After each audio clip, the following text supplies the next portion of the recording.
Hi everyone, welcome to the Facebook and Instagram Live. I'm so excited to be here again with you tonight. It's Christine Daal from Fashion Angel Warrior, and we're going to talk tonight about overcoming your fear and what it means to be a warrior. So I'm so excited. I'm going to give you my top 5 tips for overcoming fear, and we're going to talk about what it means to be a warrior. So give me a few minutes. I'm going to wait for a couple people to get on. Hey, how are you? Bayshona, how are you? Good to see you. 526 Studio, hi, how are you? Nice to see you on. I'm going to wait a couple minutes. Thanks for joining the Facebook and Instagram Live. This is Christine Daal from Fashion Angel Warrior. Hello to all of my fearless fashionpreneurs out there. I love you guys. So nice to see you. Hi, how are you? So nice to see all of you. I love hearing from you. If you have any questions or comments, please be sure to type them in the bottom. Hi 526 Studio, nice to see you on again. Your comments, your thumbs up, your hearts are like oxygen to me, so please give me them. I need them. It's so much better to have a two-way conversation than it is to have a one-way conversation, because I feel like I'm just talking to myself, and that's not very fun. So anyway, tonight we're going to talk about overcoming your fear. I'm going to give you 5 top amazing tips on how to overcome fear and what it means to be a warrior, because I think the two of those are linked together, and I will talk a little bit more about that at the end. So if you know any fashionpreneurs, any entrepreneurs, pretty much anyone in any business or anyone that you just love and care about, please share this video with them. I'm sure they can benefit from these 5 top tips as well. And if you do share this video, please type shared in the comments below so that I can send you a little gift. I'll actually email you my notes from today so that you have the 5 top tips, so that you have everything and you can refer back to it at any time. So thanks so much for joining, everyone. And again, today we're going to talk about overcoming fear, 5 top tips for overcoming fear and what it means to be a warrior. And I think just in general, in order to be successful pretty much at anything that you do, at anything in life, whether it's a job, whether it's your business, whether it's a relationship, we need to understand and practice overcoming fear. Hey Nadine, how are you? Good to see you on. It's really important to practice overcoming fear. So that's why I wanted to talk about this with all of you today. So first, let's define what is fear, right? So there's 2 definitions that I actually wrote down for you. The first one is from dictionary.com, and it says, fear is a distressing emotion aroused by impending danger, evil, pain, etc., whether the threat is real or imagined. Okay, so that's very interesting. And Webster's dictionary actually says, fear is an unpleasant, often strong emotion caused by anticipation or awareness of danger. So both of them are basically saying that fear is an emotion, just like all of our emotions, right? Whether we're happy, we're sad, we're afraid, we're frustrated, we're angry, right? These are all emotions. And as adults, we don't always act on these emotions, and we know not to act on these emotions, right? Think about a baby, right? A baby is tired or hungry. What do they immediately do? They cry. They throw a hissy fit. They throw a tantrum, right? They act out on their emotions in order to get what they want, in order to get the results, right? But as adults, we can't be throwing tantrums and crying all the time when we're tired or something like this. And we know that. We're very mature, right? But why is it that when it comes to fear, which is also an emotion, we tend to act on it? We tend to let it take over. We tend to let it paralyze us and keep us from achieving the results that we really want. And then the second part of that definition, which I love, is that it specifically says whether real or imagined, meaning we are making this up in our minds. Most of the time, the things that we're fearful of are not even going to happen and never will happen. They're literally just things that we are thinking in our mind. And some people like to say that fear, a good acronym for fear, is false evidence appearing real. And that's a really good acronym to remember that it's usually false. It's usually not true. It's usually not going to happen. It's usually imagined in our minds. It's also important to understand that fear is something that's not and does not come from God. So I'm a Christian, And I fully believe that fear does not come from God. It says, do not fear 365 times in the Bible, and that's one for every single day. It also says in 2 Timothy 1:7 that for God did not bring a spirit of fear, but of power and love and a sound mind. So fear does not come from God. It comes from the enemy. It comes from Satan, whatever you want to call him, right? And fear does not come from love and from God. And the opposite of fear is really love, right? And the Bible says that love, perfect love, casts out all fear, right? And so God wants us to have love. He wants us to have peace. And Jesus is the Prince of Peace. And he came to give us peace that surpasses all understanding, because God doesn't want us to be fearful. God doesn't want us to be afraid or to be angry or anxious about anything or worry about anything. So fear comes from enemy or from the enemy or from Satan, right? And why is that? Why does Satan want to bring fear? Well, think about it. What's Satan's main purpose and goal, right? It's to keep us from receiving all of God's promises and all of God's blessings for us over our lives. So he comes in, he plants fear in your mind, he plants these thoughts of worry and doubt to keep us paralyzed, to keep us from getting the things that God wants us to have, to keep us from reaching our destiny, right? And fear is very paralyzing. I mean, think about it. Have you ever seen someone in a dangerous situation? Maybe they're held up at gunpoint or something. And what typically happens? They don't do anything. They just stand there because they're paralyzed with fear. They can't even move or think about what to do. Or maybe in your own business, maybe you're trying to pick up the phone and call buyers and you're really afraid, right? What typically ends up happening? Maybe you think about it, maybe you stare at your phone, maybe you try to practice what you're going to say, and then most likely you probably never end up picking up the phone. You're paralyzed. You're paralyzed with fear. And so it's really important that we understand that fear is paralyzing. We understand that it's an emotion and that it doesn't come from God. That way we can begin to overcome it. So let's talk about the 5 ways to overcome it. Yes, I'm always hesitant. I am hesitant too. Look, it's natural. It's a part of being a human being.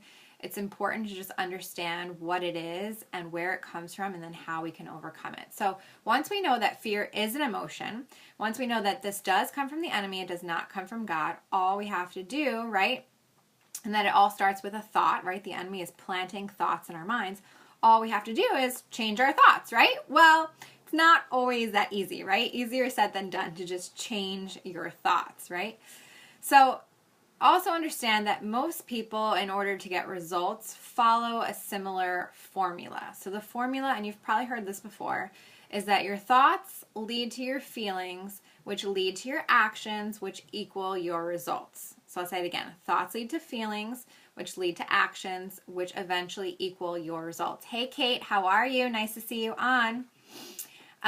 So that's really important to understand, right? Because it all starts with the thought. And again, this is why Satan attacks us in our minds. He attacks us with negative thoughts. So if you want to change the results, you have to first change the thoughts, because the thoughts is where it all starts. It's where it all begins, right? But in order to change your thoughts, you can't just fight your thoughts with thoughts, right? You can't fight a negative thought with a positive thought. It's really not that easy. Thanks for the thumbs up. It's really not that easy, right? So in order to fight your thoughts, you have to fight them with words. So the Bible says that death and life are in the power of the tongue, and that's Proverbs 18:21. So step number 1, or tip number 1 for overcoming fear, is to fight your thoughts with words and saying those words out loud. It's really important that you say them out loud. Otherwise, it is technically still a thought, okay? So an example would be, let's say your thought was, what if I sound like an idiot on the phone to a buyer, right? That's your negative, fearful thought. Well, the words that you could say out loud immediately after that thought could be, I'm an amazing designer. I know this buyer is going to love everything in my entire collection. They would be an idiot not to buy this line. I'm intelligent. I am well-spoken, and I will make the most perfect phone call ever to this buyer. And if you believe in Jesus, you can say right now in Jesus' name. You can pray, you can do whatever. So it's important to just understand that we can't stop these negative thoughts. It's very difficult to literally stop altogether every single negative thought. I don't think anyone in this world other than Jesus, who is completely perfect, could probably do that. And it's important that we understand that. but at the same time, we can choose not to entertain them, right? So they might be coming into our minds, but we can basically choose to not accept it and say, no, that is not for me. This is what the Bible says. This is what God says about me. This is what I know about myself, whatever you believe. And say those words out loud over yourself. That's really, really important. And I remember a favorite quote that someone once said one time, which was that faith and fear are the exact same thing. Believing in something you do not know will happen will actually happen. Think about it. Just one is positive, obviously the faith, and one is negative, the fear. Literally, you're believing in something you do not know will happen. We just read that definition, and literally, it's imagined. You're imagining these things in your mind. So why not imagine something positive? Why not imagine something that is going to propel you forward instead of paralyzing you and holding you back? So we have a choice every single day, every single moment of our lives, whether we're going to choose to be fearful or we're going to choose to have faith. And I know that quote has helped me so much. I'm glad that you like that. It's helped me so much in all areas of my life. So I always think back to that quote very often. So number 2, the second way to overcome your fear is through prayer, asking God to help you. Prayer is so powerful, and if you believe in the Lord, He can help you. He can help to renew your mind. It says, be renewed in the spirit of your minds, Ephesians 4:23. And God came to give us peace. I talked about this already. Jesus is the Prince of Peace, and we're called to have the peace that surpasses all understanding. We're called to not fear, to not worry, to not doubt. And so you can actually lean on God, and He can help eliminate that fear for you. I used to be afraid of so many things, and after I gave my life to the Lord over 6 years ago, it's gotten so much better. So definitely God can help to remove that fear for you. So just pray. There is power in prayer. Okay, number 3, the third tip for overcoming fear, and this is a really important one, is to stay present. So have you ever noticed that fear only exists in the past or in the future? It actually never exists in the present.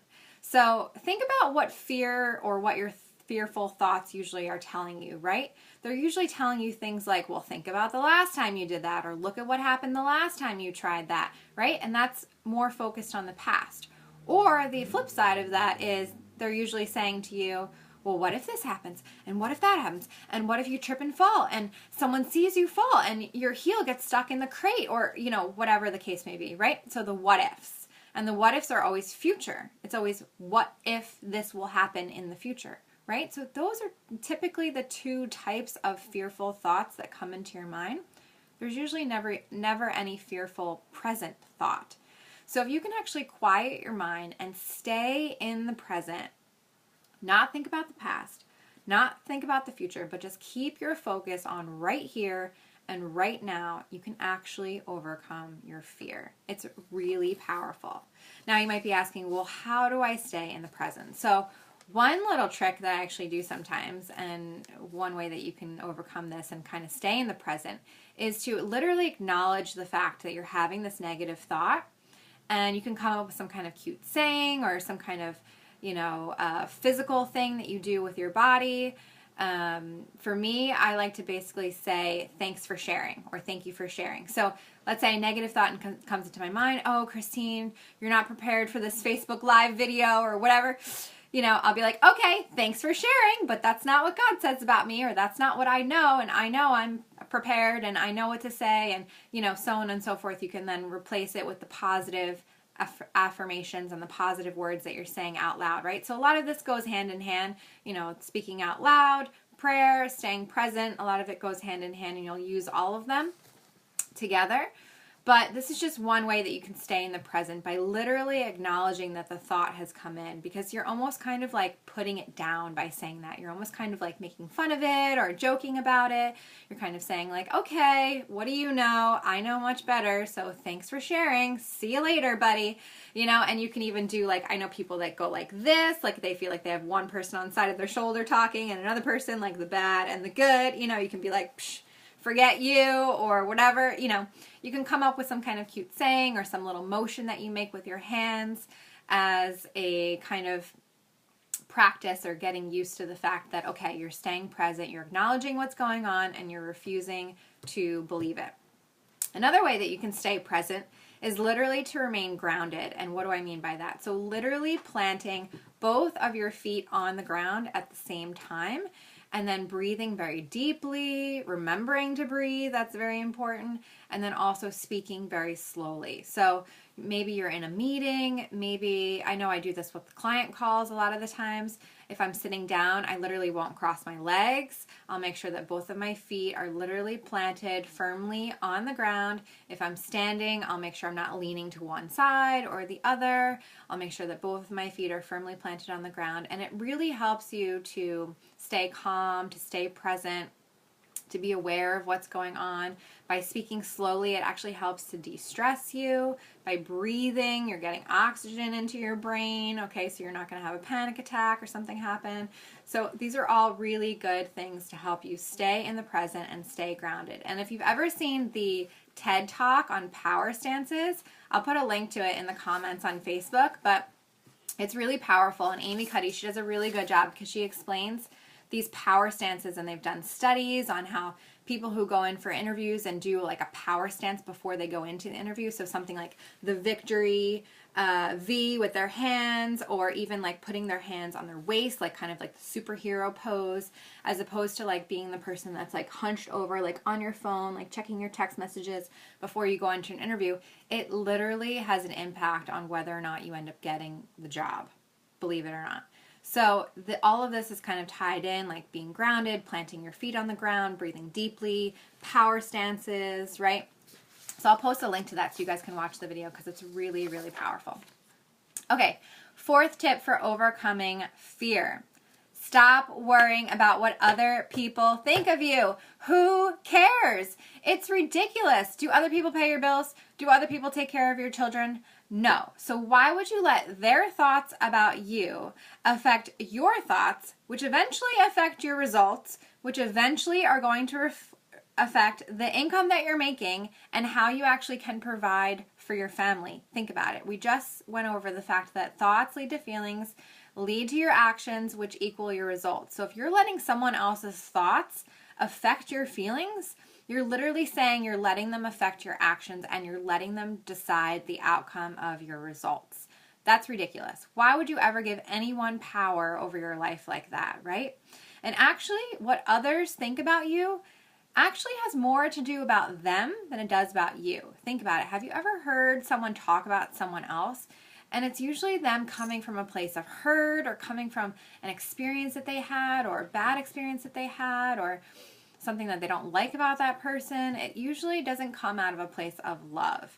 So think about that, and just know that usually when someone says something bad about you, it has a lot more to do about them than it really does about you. So why even care what other people say about you, right? I love Eleanor Roosevelt's quote. It says, "What other people think of me is none of my business." And that's the way I'd like to keep it. So I don't really care what other people think about me. And I'll do crazy things, and you know what? I'll be crazy and I'll be a millionaire. So would you rather be crazy and a millionaire, or would you rather make sure everyone thinks pleasant thoughts about you? I don't know. I think I'd rather be crazy and a millionaire. So think about that the next time you're worried about what other people think about you. Okay, number 5, the 5th tip on how to overcome your fear is to actually move toward your fear and take action. So fear is actually the only thing that gets smaller the closer you get to it. So the more action you can take to get closer to your fear, the actually smaller it will become. And if you think about the original equation we were talking about, thoughts lead to feelings, lead to actions, which equal your results. If you can basically eliminate thoughts and feelings and just start with the action, it's so much better. Why do we need to worry about thoughts and feelings? Just eliminate them, throw them out the window. And let's just start with action, right? And of course, that's easier said than done. So, the other thing I wanted to say is, think about what happened when Peter walked on the water to go see Jesus, right? He literally didn't think about it. He didn't have any fear. He literally was like, there's Jesus. I'm going for it. If I have to walk on the water to get to him, I will. And it wasn't until he took his eyes off of Jesus and looked at the storm, looked at the winds, thought about this crazy thing that was going on around him that he began to actually sink. Up until that point, he was literally walking on the water. A miracle, like amazing, right? It wasn't until he actually started to think about it and started to look at the very fearful thing that he was afraid of that he actually started to sink. And of course, Jesus saved him. He didn't drown, right? But fear is very risky, right? Or faith, I should say, is very risky. A lot of people will say faith is spelled R-I-S-K. You have to take a risk. You know, it's going back to that original quote I said, faith and fear are the exact same thing. Believing in something you do not know will happen will actually happen. So which one are you going to choose? So I'd rather take risks, I'd rather take some action and move towards the fear and watch it get smaller the closer that I get to it. So if we go back to our original acronym of fear equals false evidence appearing real, we can actually change that acronym to be face everything and rise. So rise up, rise above your fear. Bring it on, as I like to say. Like anytime I feel like I, need to overcome something, I'm like, bring it. Like I can do it. No one can stop me. I'm superwoman. Whatever you need to say to yourself to kind of psych yourself up. It's definitely a mental game, all right? You have to understand that this all happens in your head. It's not reality. And believe it or not, more is gained from wrong action than inaction.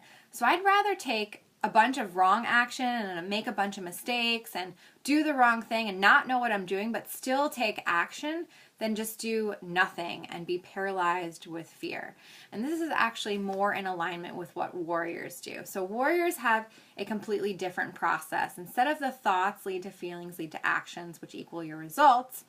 And honestly, it's really hard to kind of just take away the thoughts and the feelings and start right with the action. There kind of needs to be something before that. So what warriors do, they use their vision and their commitment to then lead to their actions, which equals their results.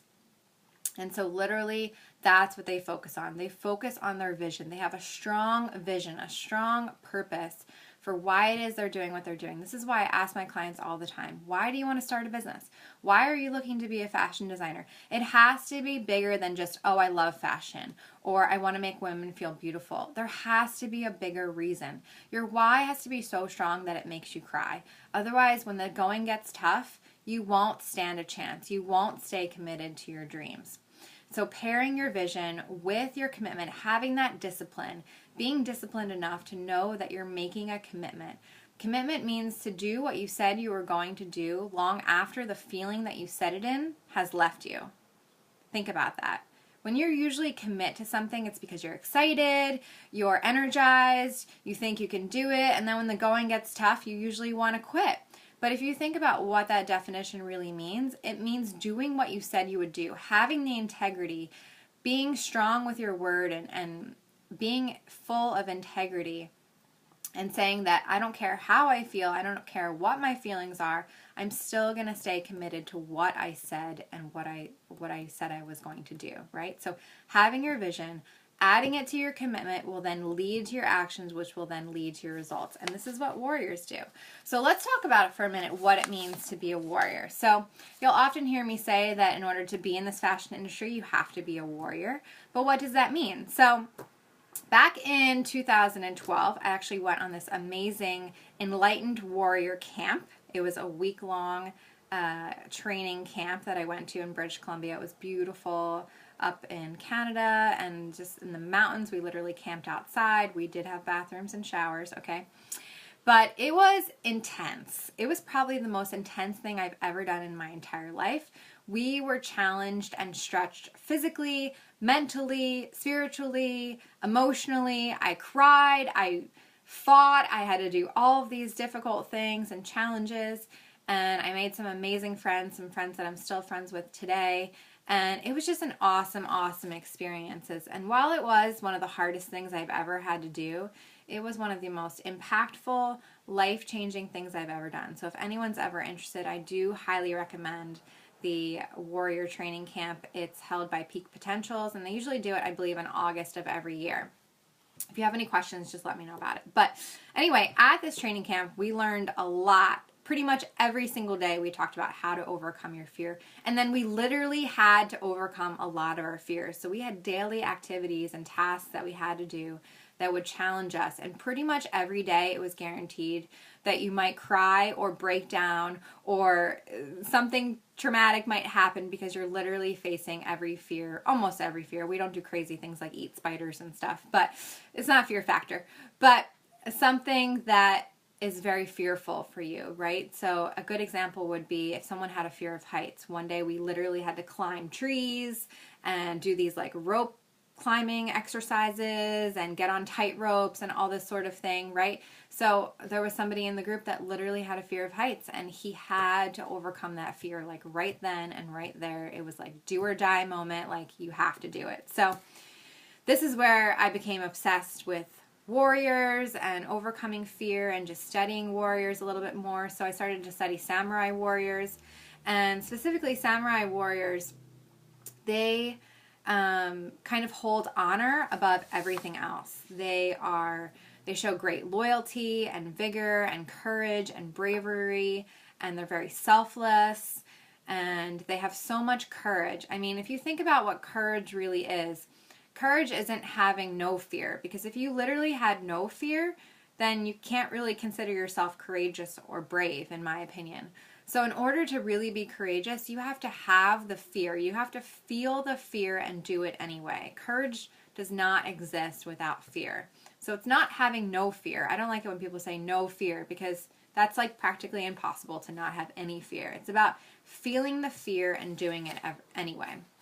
And so samurai warriors, they felt that their purpose was to remain loyal to their master, even if it meant unto death. And if you study the Mongolian warriors, they literally, when they went to battle, would have their entire family with them, behind them, along with all of their possessions and everything. So not like most warriors who would leave the family at home, the wife and kids would stay at home and all their stuff would stay at home. These warriors literally took their entire family with them into battle, had them right behind them, because they wanted to fight like never before. They wanted to have a no retreat, no way out. Like it was do or die. Like they could not turn back, because if they turned back, their entire family would die. Their entire family was literally with them in the war. So that's their attitude. That's the way that they live their life. So there's 12 characteristics of a warrior that I try to live by every day. So I wanted to share them with all of you. So number 1 is a warrior is one who conquers oneself. Number 2, a warrior expects nothing but is prepared for anything. Number 3, a warrior says what is necessary and nothing more. They get right to the point. They don't blabber on. They don't jibber jab. They literally get right to the point and say only what is absolutely necessary. Number 4, a warrior gives honor where honor is not even due. Number 5, they have self-approval. They do not need the opinion or approval of others. Number 6, they're willing to lay down their life for someone else, meaning they're willing to put someone else's interests ahead of their own interests. Number 7, they can discipline their disappointments. Number 8, they have a no retreat attitude. Number 9, they live by vision plus commitment, not their thoughts and feelings. Number 10, warriors go through the finish line, not just to the finish line. Number 11, warriors give 110% all of the time, every time, in every area of their life. And number 12, my absolute favorite, warriors have a WIT attitude, which stands for whatever it takes. Warriors are willing to do whatever it takes, no matter what. And this is part of the reason why I named my company Fashion Angel Warrior, because I strive every day to be a warrior myself, and I strive to encourage my clients to be warriors, to overcome their fears, to feel the fear and do it anyway, to step outside of your comfort zone and do whatever it takes to reach your full potential. So most people, I've noticed, go through their life trying to avoid pain, and that's a lot of times where that fear comes from. But if you think about it, in my opinion, it's really impossible to avoid pain, because you're always either going to have the pain of regret or the pain of sacrifice.